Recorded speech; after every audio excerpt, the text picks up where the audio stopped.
ನಮಸ್ಕಾರ ಎಲ್ಲರಿಗೂ. BPL ration ಕಾರ್ಡ್ಗೆ ಆನ್ಲೈನ್ ಮುಖಾಂತರ ಅರ್ಜಿಯನ್ನು ಆಹ್ವಾನಿಸಲಾಗಿದೆ. ಯಾರೆಲ್ಲ ಒಂದು BPL ಕಾರ್ಡ್ಗೆ ಅರ್ಜಿಯನ್ನು ಸಲ್ಲಿಸಬೇಕಂತೀರ ಅಂಥವ್ರಿಗೆ ಗುಡ್ ನ್ಯೂಸ್ ಅಂತ ಹೇಳ್ಬೋದು. ಈ ಒಂದು ವಿಡಿಯೋದಲ್ಲಿ ಯಾರು ಇದಕ್ಕೆ ಅರ್ಜಿಯನ್ನು ಸಲ್ಲಿಸ್ಬೋದು ಮತ್ತು ಏನೆಲ್ಲ ಡಾಕ್ಯುಮೆಂಟ್ ಬೇಕಾಗುತ್ತೆ ಮತ್ತು ಏನೆಲ್ಲ ಟರ್ಮ್ಸ್ ಆ್ಯಂಡ್ ಕಂಡೀಷನ್ಸ್ ಇದ್ದಾವೆ ಅಂತ ಈ ವಿಡಿಯೋದಲ್ಲಿ ಮಾಹಿತಿಯನ್ನು ಕೊಡ್ತಾ ಹೋಗ್ತೀನಿ. ವಿಡಿಯೋನ ಪೂರ್ತಿಯಾಗಿ ಎಲ್ಲೂ ಕೂಡ ಸ್ಕಿಪ್ ಮಾಡಿದೆ ನೋಡಿ. ಬನ್ನಿ ಸ್ನೇಹಿತರೆ, ಇವಾಗ ವಿಡಿಯೋನ ಸ್ಟಾರ್ಟ್ ಮಾಡೋಣ. ಮೊದಲನೇದಾಗಿ ಈ ಒಂದು BPL ಕಾರ್ಡ್ಗೆ ಅರ್ಜಿಯನ್ನು ಸಲ್ಲಿಸೋಕ್ಕೆ ಯಾರು ಎಲಿಜಿಬಲ್ ಇದ್ದಾರೆ ಮತ್ತು ಈ ಒಂದು BPL card normal BPL card ಅಥವಾ ಏನಾದರೂ ಎಲಿಜಿಬಿಲಿಟಿ ಅಥವಾ ಟರ್ಮ್ಸ್ ಆ್ಯಂಡ್ ಕಂಡೀಷನ್ ಇಟ್ಟಿದ್ದಾರೆ ಅಂತ ಈ ಮೊದಲನೇದಾಗಿ ನೋಡ್ತಾ ಹೋಗೋಣ. ಸ್ನೇಹಿತರೆ, ಮೊದಲನೇದಾಗಿ ಈ ಒಂದು ರೇಷನ್ ಕಾರ್ಡು ಎಷ್ಟು ವಿಧದಲ್ಲಿ ಕನ್ಫರ್ಮ್ ಆಗಿದ್ದಾವೆ ಆನ್ಲೈನ್ ಅಪ್ಲಿಕೇಶನ್ ಅಂತ ನೋಡೋದಾದರೆ, ಮೊದಲನೇದಾಗಿ ಸ್ಪೆಷಲ್ ಈ ಶ್ರಮ NRC ಅಪ್ಲಿಕೇಶನ್ ಫೈಲಿಂಗ್ ಅಂತ ಕೊಟ್ಟಿದ್ದಾರೆ. ಈ ಶ್ರಮ ಕಾರ್ಡ್ ಹೊಂದಿದವರಿಗೆ ಈ ಒಂದು ರೇಷನ್ ಕಾರ್ಡ್ ಅಪ್ಲಿಕೇಶನ್ ಹಾಕೋಕ್ಕೆ ಅವಕಾಶ ಇದೆ.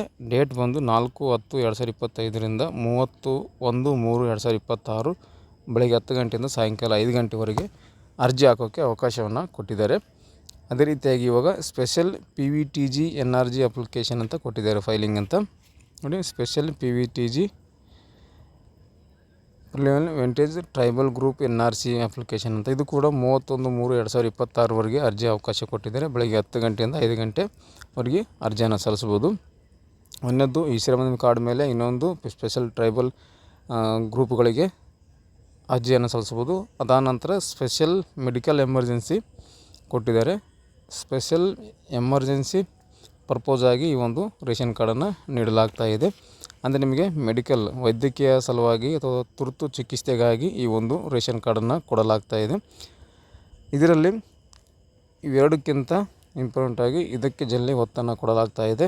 ಈ ಒಂದು ಸ್ಪೆಷಲ್ ಮೆಡಿಕಲ್ ಎಮರ್ಜೆನ್ಸಿ ಪರ್ಪೋಸ್ ಯಾರು ಆಗ್ತಾ ಇದ್ದೀರಾ ಅಂಥವ್ರಿಗೆ ಬೇಗ ಈ ಒಂದು ರೇಷನ್ ಕಾರ್ಡನ್ನು ಕೊಡಲಾಗ್ತಾ ಇದೆ. ಸ್ಪೆಷಲ್ ಮೆಡಿಕಲ್ ಎಮರ್ಜೆನ್ಸಿಯಲ್ಲಿ ಇಂತಿಷ್ಟು ಕಾಯಿಲೆಗಳಿಗೆ ಅಂತ ಕೊಟ್ಟಿದ್ದಾರೆ. ಎಕ್ಸಾಂಪಲ್ ಆಗಿ ಹಾರ್ಟ್ ಪ್ರಾಬ್ಲಮ್ ಇದ್ದವರಿಗೆ ಅಥವಾ ಕಿಡ್ನಿ ಪ್ರಾಬ್ಲಮ್ ಇದ್ದವರಿಗೆ ಮತ್ತು ಕ್ಯಾನ್ಸರ್ ಸಂಬಂಧಿ ಕಾಯಿಲೆಗಳಿಗೆ ಈ ಒಂದು ರೇಷನ್ ಕಾರ್ಡನ್ನು ಕೊಡಲಾಗ್ತಾ ಇದೆ.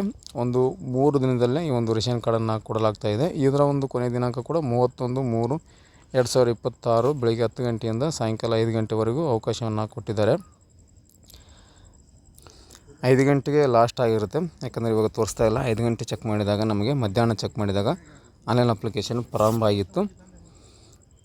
ಹೊಸ ಒಂದು ಪಡಿತರ ಚೀಟಿಗೆ ಅರ್ಜಿ ಸಲ್ಲಿಸೋಕ್ಕೆ ಅವಕಾಶ ಕೊಟ್ಟಿದ್ದಾರೆ. ಈ 3ರಲ್ಲಿ ನೀವು ಯಾವುದನ್ನು ಒಂದನ್ನು ಅರ್ಜಿಯನ್ನು ಹಾಕೋಬೋದು. ನಿಮ್ಮ ಹತ್ರ ಈ ಶ್ರಮ್ ಕಾರ್ಡ್ ಇದ್ದರೆ ಹತ್ತಿರದೊಂದು ಫುಡ್ ಆಹಾರ ಇಲಾಖೆಗೆ ಹೋಗಿ ನೀವು ಆ ಒಂದು ಈ ಶ್ರಮ್ ಕಾರ್ಡ್ ಕೊಟ್ಟು ಎಲಿಜಿಬಲ್ ಇದ್ದೀವಾ ಇಲ್ಲ ಅಂತ ತಿಳ್ಕೊಂಡು ಕೇಳಿ ಅರ್ಜಿಯನ್ನು ಸಲ್ಲಿಸ್ಕೋಬೋದು.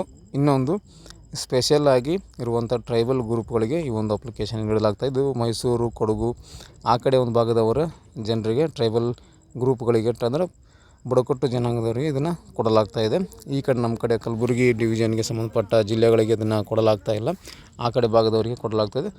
ಅದನಂತರ ಸ್ಪೆಷಲ್ ಎಮರ್ಜೆನ್ಸಿ ಮೆಡಿಕಲ್ ಎಮರ್ಜೆನ್ಸಿ ಇದ್ದವರಿಗೆ ಕೊಡಲಾಗ್ತಾ ಇದೆ. ಇದನ್ನು ಯಾವ ರೀತಿ ಅರ್ಜಿಯನ್ನು ಸಲ್ಲಿಸೋದು, ಸ್ಪೆಷಲ್ ಮೆಡಿಕಲ್ ಎಮರ್ಜೆನ್ಸಿ ರೇಷನ್ ಕಾರ್ಡ್ಗೆ ಯಾವ ರೀತಿ ಅರ್ಜಿಯನ್ನು ಸಲ್ಲಿಸೋದು ಅಂತ ನೆಕ್ಸ್ಟ್ ವಿಡಿಯೋದಲ್ಲಿ ಮಾಡ್ತಾ ಇದ್ದೇನೆ. ತುಂಬ ಈಸಿ ಇದೆ ಈ ಒಂದು ರೇಷನ್ ಕಾರ್ಡ್. ನೀವೇ ಮೊಬೈಲಲ್ಲಿ ಅಪ್ಲಿಕೇಶನ್ ಹಾಕೋಬೋದು. ಬಟ್ ತಂಬು ಬೇಕಾಗುತ್ತೆ. ಮಂತ್ರ ಡಿವೈಸ್ L1 ಡಿವೈಸು ಈ ಒಂದು ಅಪ್ಲಿಕೇಶನ್ ಹಾಕೋಕ್ಕೆ ಬೇಕಾಗುತ್ತೆ. ಮೊಬೈಲಲ್ಲೇ ಅದಕ್ಕೆ ಕನೆಕ್ಟ್ ಮಾಡಿದ್ರೆ ಸಾಕು, ನೀವು ರೇಷನ್ ಕಾರ್ಡನ್ನು ಹಾಕೋಬೋದು. ಆ ರೀತಿಯಾಗಿ ಅವಕಾಶವನ್ನು ಕೊಟ್ಟಿದ್ದಾರೆ. ಮೊಬೈಲಲ್ಲಿ ಹಾಕೋಬೋದು. ಒಂದು ಮಂತ್ರ ಆಡಿಯೋ ಡಿವೈಸು ಸರ್ವಿಸ್ದು ಒಂದು ಸಾಫ್ಟ್ವೇರ್ ಬರುತ್ತೆ, ಆ್ಯಪು. ಆ ಒಂದು ಆ್ಯಪ್ ಇನ್ಸ್ಟಾಲ್ ಮಾಡಿಕೊಂಡ್ರೆ ನೀವು ಅಪ್ಲಿಕೇಶನನ್ನು ಹಾಕೋಬೋದು.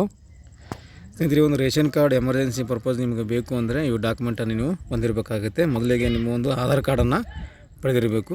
ಅಂದರೆ ಯಾರದೋ ಒಂದು ಮೆಡಿಕಲ್ ಪರ್ಪಸ್ ಬೇಕಾಗಿರುತ್ತೆ, ಅವರ ಒಂದು ಪೇಷಂಟ್ದು ಅವರ ಒಂದು ಆಧಾರ್ ಕಾರ್ಡು ಮತ್ತು ಫ್ಯಾಮ್ಲಿ ಯಾರಿರ್ತಾರೆ ಅವರ ಒಂದು ಆಧಾರ್ ಕಾರ್ಡ್ ಬೇಕಾಗುತ್ತೆ. ಮತ್ತು ಅಷ್ಟು ಜನರಲ್ಲಿ ಯಾವುದನ್ನು ಒಬ್ಬರದು ಜಾತಿ ಆದಾಯ ಪ್ರಮಾಣಪತ್ರ ಬೇಕಾಗುತ್ತೆ.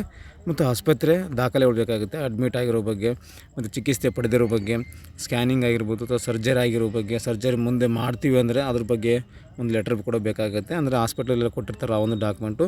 ಮತ್ತು ಇಲ್ಲಿ ಆಪ್ರೇಷನ್ ಮಾಡೋ ಟೈಮಲ್ಲಿ ಒಂದು ರಿಕ್ವೈರ್ಮೆಂಟ್ ಲೆಟ್ರ್ ಕೊಟ್ಟಿರ್ತಾರೆ. ಅಂದರೆ ಈ ರೀತಿಯಾಗಿ ಇವ್ರಿಗೆ ತೊಂದರೆ ಇದೆ, ಈ ರೀತಿಯಾಗಿ ಇವರಿಗೆ ಶಸ್ತ್ರಚಿಕಿತ್ಸೆ ಅಗತ್ಯ ಇದೆ, ಆಪ್ಷನ್ ಮಾಡಲೇಬೇಕಂತ ಡಾಕ್ಟರ್ಸ್ ಕೊಟ್ಟಿರ್ತಾರೆ ಲೆಟ್ರನ್ನು.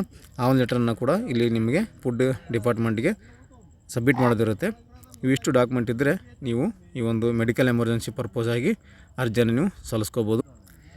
ಯಾಕಂದರೆ ಇವತ್ತು ನಾನು ರೇಷನ್ ಕಾರ್ಡ್ಗೆ ಅರ್ಜಿ ಹಾಕಿದ್ದೇನೆ. ಇದೇ ಒಂದು ವೈದ್ಯಕೀಯ ವೆಚ್ಚಕ್ಕೋಸ್ಕರ ರೇಷನ್ ಕಾರ್ಡನ್ನು ಅಪ್ಲೈ ಮಾಡಿ ಕೊಟ್ಟಿದ್ದೇನೆ. ಆಧಾರ್ ಕಾರ್ಡ್, ಜಾತಿ ಆದಾಯ ಪ್ರಮಾಣಪತ್ರ ಮತ್ತು ಹಾಸ್ಪಿಟ್ಲ ಲಿಸ್ಟ್ಗಳು ಅಂದರೆ ಡಾಕ್ಯುಮೆಂಟ್ ಕೂಡ ಬೇಕಾಗುತ್ತೆ, ಅಪ್ಲೋಡ್ ಮಾಡೋದಿರುತ್ತೆ.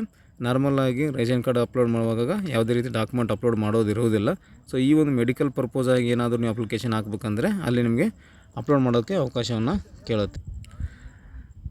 ಕಂಪಲ್ಸರಿಯಾಗಿ ಹಾಸ್ಪಿಟ್ಲ್ಗಳಿಂದ ಎಲ್ಲ ಡಾಕ್ಯುಮೆಂಟ್ ತೊಗೋಬೇಕು ಮತ್ತು ಡಾಕ್ಟರ್ಸ್ಗಳಿಂದ ಈ ಒಂದು ಆಪ್ರೇಷನ್ಗೋಸ್ಕರ ಬೇಕಾಗಿದೆ ಅಂತ ಒಂದು ಲೆಟರನ್ನು ತೊಗೋಬೇಕು. ಅಂದಾಗ ಮಾತ್ರ ಈ ಒಂದು ರೇಷನ್ ಕಾರ್ಡ್ ನಿಮಗೆ ಕೇವಲ 3 ದಿನದಲ್ಲಿ ರೇಷನ್ ಕಾರ್ಡ್ ಸಿಗುತ್ತೆ ಅಂತಲೇ ಹೇಳ್ಬೋದು. ಭಾಳಷ್ಟು ನಾನು ಅಪ್ಲೈ ಮಾಡಿ ಕೊಟ್ಟಿದ್ದೇನೆ. 3 ದಿನದಲ್ಲಿ ಈ ಒಂದು ರೇಷನ್ ಕಾರ್ಡನ್ನು ಅಪ್ರೂವಲ್ ಆಗಿ ಮಾಡಿದ್ದಾರೆ. ಮೊದಲಿಗೆ ಫುಡ್ ಇನ್ಸ್ಪೆಕ್ಟ್ರಲ್ಲಿ ಹೋಗುತ್ತೆ, ಅವರು ಒಂದು ಪಂಚನಾಮ ಮಾಡ್ತಾರೆ, ನಿಮ್ಮ ಒಂದು ಮನೆಗೆ ಬಂದು ಆ ಒಂದು ವೆರಿಫಿಕೇಷನನ್ನು ಮಾಡ್ತಾರೆ. ಇವರು ನಿಜವಾಗ್ಲೂ ಇವರಿಗೆ ಚಿಕಿತ್ಸೆಗೋಸ್ಕರ ಬೇಕಾಗಿದೆ ಮತ್ತು ಇವು ಕಡು ಬಡವರಾಗಿದ್ದಾರೆ ಏನು ಅಂತ ಎಲ್ಲ ಗ್ರೌಂಡ್ ರಿಪೋರ್ಟ್ ತೊಗೊತಾರೆ. ಪಂಚರಲ್ಲಿ ಒಂದು 5-6 ಜನ ಸಹಿ ಮಾಡಿಸ್ಕೊತಾರೆ, ಆಜು ಬಾಜು ಮನೆಯವರು ಸಹಿ ತೊಗೊತಾರೆ. ತೊಗೊಂಡು ಒಂದು GPS ಫೋಟೋ ಕೂಡ ತೊಗೊತಾರೆ. ಇವರಿಗೆ ನಿಜವಾಗ್ಲೂ ಈ ಒಂದು ರೇಷನ್ ಕಾರ್ಡ್ ನೀಡಿದೆ ಅಂತ ರಿಪೋರ್ಟ್ ಹಾಕಿ ನಿಮಗೆ ಒಂದು ಲೆಟ್ರ್ ಕೊಡ್ತಾರೆ. ಅದನ್ನು ಮೇಲ್ ಮಾಡ್ತಾರೆ DD ಆಫೀಸ್ಗೆ, ಅಲ್ಲಿ ಕಳಿಸ್ತಾರೆ. ಅಲ್ಲಿ ನಿಮಗೆ ಹೋಗಿ ಅಪ್ರೂವಲ್ ಎಲ್ಲ ಮಾಡಿಸ್ಕೊಂಬರ್ಬೇಕಾಗತ್ತೆ. ಜಿಲ್ಲಾ ಒಂದು DD ಆಫೀಸ್ನಲ್ಲಿ ಹೋಗಿ ನೀವು ಈ ಒಂದು ರೇಷನ್ ಕಾರ್ಡ್ ಅರ್ಜಿಗೆ ಅಪ್ರೂವಲ್ ಕೊಡ್ತಾರೆ. ಅಲ್ಲಿ ಅಪ್ರೂವಲ್ ಕೊಟ್ಟ ನಂತರ ನಿಮಗೆ ಈ ಒಂದು ರೇಷನ್ ಕಾರ್ಡ್ ಜನ್ರೇಟ್ ಆಗುತ್ತೆ ಅಂತಲೇ ಹೇಳ್ಬೋದು. ಈ ರೀತಿಯಾಗಿ ಪ್ರೊಸೆಸ್ ಇರುತ್ತೆ. ಸೊ ಯಾರಿಗಾದರೂ ಬೇಕಾಗಿದ್ದರೆ ಕಮೆಂಟ್ ಮಾಡಿ, ಇನ್ನೂ ಹೆಚ್ಚಿನ ಮಾಹಿತಿ ಕೊಡ್ತೀನಿ. ಇದಿಷ್ಟು ಈ ಒಂದು ರೇಷನ್ ಕಾರ್ಡ್ ಅರ್ಜಿ ಆಹ್ವಾನ ಆಗಿರೋ ಬಗ್ಗೆ ಮಾಹಿತಿಯನ್ನು ಕೊಟ್ಟಿದ್ದೇನೆ. ಈ ಒಂದು ಮಾಹಿತಿ ನಿಮಗೆ ಉಪಯುಕ್ತ ಆಗಿದೆ ಅಂತ ಅಂದ್ಕೊತೀನಿ. ಏನಾದರೂ ಮಾಹಿತಿ ಬೇಕು ಅಂದರೆ ಕಮೆಂಟ್ ಮಾಡಿ ತಿಳಿಸಿ. ನೆಕ್ಸ್ಟ್ ವಿಡಿಯೋದಲ್ಲಿ ಯಾವ ರೀತಿ ಒಂದು ಅರ್ಜಿಯನ್ನು ಸಲ್ಲಿಸೋದು ಅಂತ ತಿಳಿಸ್ಕೊಡ್ತಾ ಇದ್ದೇನೆ. Thanks for the watching.